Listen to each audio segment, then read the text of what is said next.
Magandang araw po sa ating lahat. Kuya Rab nagulat dahil may kasama sila Dara sa bahay nila.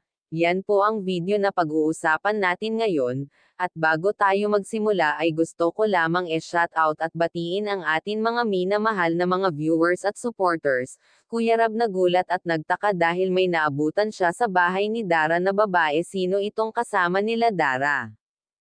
Asawa kaya ito ng kanyang ama?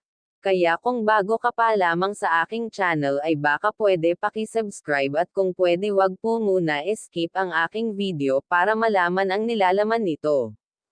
May kasama nga sila Dara sa bahay nila na medyo hindi pamilyar kay Kuya Rab kaya nagtaka siya pagdating niya sa bahay ni Dara na may kasama sila. Sa mga sponsor nga po pala ni Dara ay maraming salamat sa patuloy na pagsuporta at sa walang sawa na pagbibigay ng mga kailangan nila sa pang-araw-araw.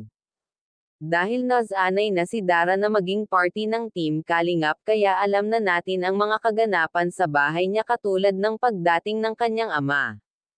At sunod naman ang kanyang ate, kaya sobrang blessed ngayon ni Dara lalo na ngayon na magbabagong taon. Natupad na lahat ng pinangarap niya at super pa. At dahil yun sa Team Kalingap kung hindi dahil sa kanila ay naghihirap pa rin ang ating chinitang Dara hanggang ngayon, at kay Kuya Rab na tinuturing na ni Dara na kuya at ang K-Boys ang nagsisilbing guardian ni Dara sa tuwing may kailangan ito. Maraming salamat sa inyo si Dara ngayon ang bunso nyo.